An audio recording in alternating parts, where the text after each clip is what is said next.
Hey guys, it's Stuart here with the Trekking Buddha blog. Coming at you guys live today from Muskegon, Michigan.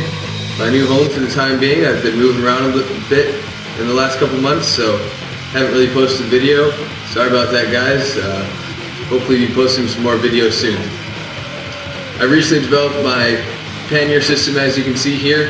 Just wanted to make a video to kind of show everyone out there, clear up all the questions of how do they attach to the racks, what kind of hardware you want to use, and things like that, with some actual good video. It took me a little while in my research to kind of find good pictures or good instructions, so hopefully this can help you. If you have any questions, please feel free to leave them in the comment section and I'll try to get back to you. Other than that, I just want to say thanks to all my friends, family, followers, subscribers, whatever you want to call them out there. I think I made it up to 70 subscribers or something, which is pretty amazing to me. Can't believe you guys like the videos that much, so there'll be more to come in the near future. Thanks for watching, guys.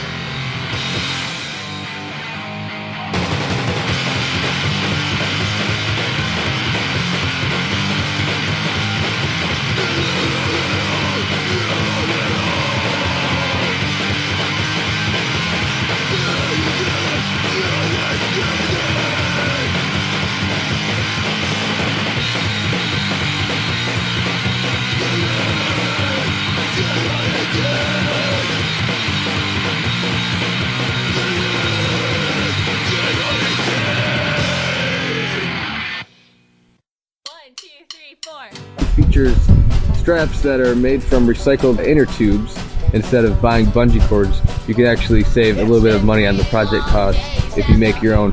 Most cyclists or anyone, even people who aren't really cyclists, usually have a couple old bikes laying around. Maybe you can ask around to a neighbor, or maybe you have some laying around in your yard yourself. Then you can recycle the tube, maybe even give you some motivation to get the old bike fixed up. So here we are, dumpster diving. This looks to be an old girl's mountain bike, and quick way to check if there's a tube is just look for a valve stem. So this one, it's a pretty big tire, decent size, and seems to be really flat and rusty. Probably no one's ridden this in quite some time, and I think I'll use that one. So I've got the bike back to the shop. Now what we're going to do is just simply cut off this old tire popper off the rim here, and should be a good amount of tubing in here that we can use. There it is, perfectly fine. That seems to be pretty sturdy still.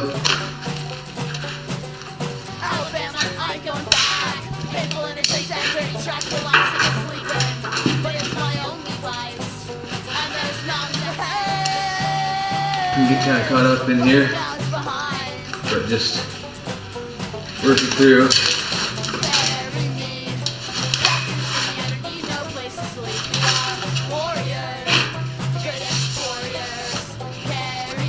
And there we go. We got about, say, at least 5-6 feet of, maybe even 7 feet of good tubing right there. We're going to use this to make the bungee cord. So every kitty litter Pannier system I've seen has a kind of a different hardware style. I've just sort of went through a bunch of different ones, made my own prototype that I thought would work good, and took bits and pieces from everyone. Got these hooks here. These are going to be made into hooks. They're just 2-inch things. I'm not really sure the names of them. I'll write a supply list that you can get to in the description of the video, so everything will be there, all the numbers. But sometimes when you're at the hardware store, you have to work with what you got there.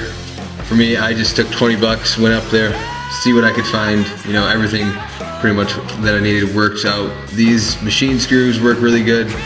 I'd say 1/2 inch or 3/4 of an inch in length would be appropriate. And I've got some fender washers here, and they're pretty nice. They got 1 1/4 inch diameter and 5/16 to match the screw, or just get it to where it's close enough. And I've got some smaller ones that are going to be mounted on here as well. Just any size that'll fit through there. That seems pretty much snug. One thing is, whenever you're bolting something down like this, and it's going to be experiencing a lot of vibrations such as a pannier would. It's a good idea maybe just put a little Loctite on there on the bolts if you've got it laying around. Luckily I had some laying around, so I didn't have to actually buy that. And other than that, for the tools, all I've really got are just a drill, electric drill. You don't even need that. You could just, maybe you could even just heat up a screwdriver and shove it through if you don't have a drill. And knife with a good serrated edge, nice and sharp, and a hammer, pair of pliers, and screwdriver, depending on what kind of machine screws you got. I just got screw ones. As you can see, I bought a crap load of them, so I'll have a whole bunch of replacements and some extra washers as well in case anything breaks. And as for the litter boxes, they're 35-pound buckets. Is held 35 pounds of cat litter at one point. I got them for free on Craigslist. So that's pretty much all the, I mean, as long as all your screws fit, everything goes together, you should be good with these bare minimum parts. It's really pretty lightweight. I think it's a lot better to use something metal like this than using wood. Some people will screw wood across there. And we're going to use these S-hooks, which we're going to bend with some pliers down together here, or hammer them, and make our own bungee cords, which will be secured by the washer and the bolts. I'm just going to take the serrated part of this knife and carefully saw it carefully so you don't cut the bucket or your fingers. So we get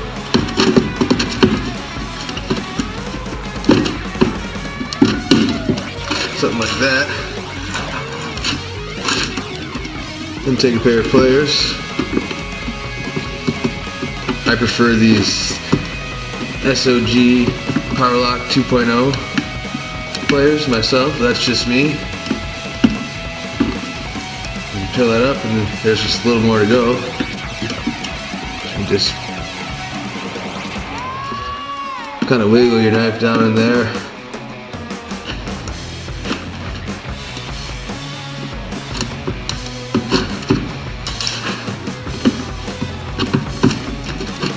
Give it a nice twist.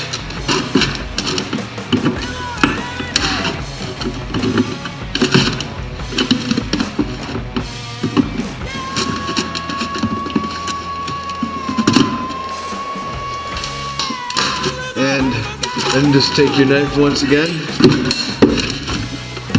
and carefully carve this away, smooth it out so you can get your bolt in there. Like so.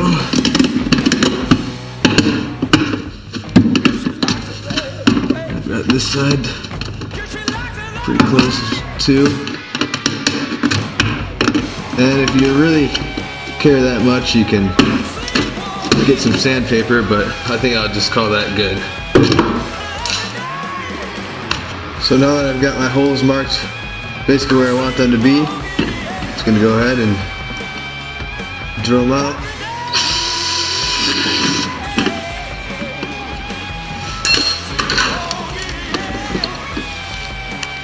Okay, so here we are. We've got the hooks installed now, and you still need to be bent. Here you can see the basic pattern that we followed here.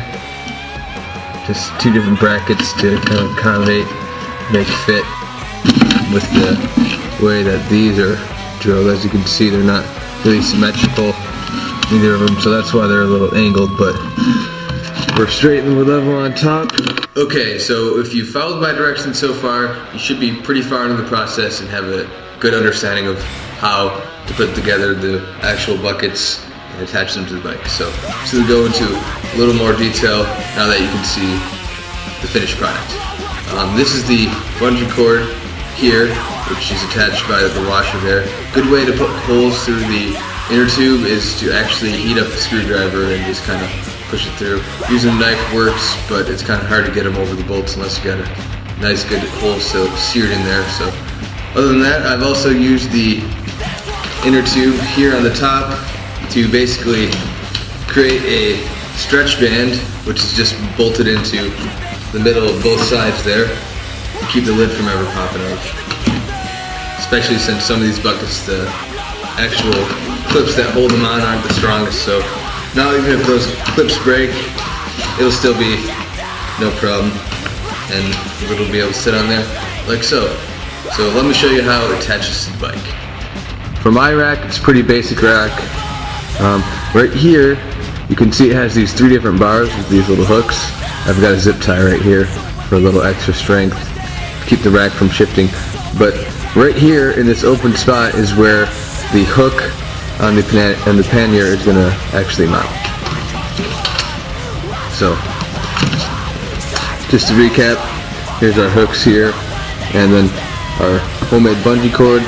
The hook on the bottom attaches right into here. So that's the first thing you're going to want to put on. So take your hook, slip it in right in here where I showed you, and pull up. And once you've got the bottom hook attached, simply attach the 2 top hooks. As you can see, I've already got this one attached. Then I'll just grab the bucket from the sides and stretch it right up over, like so.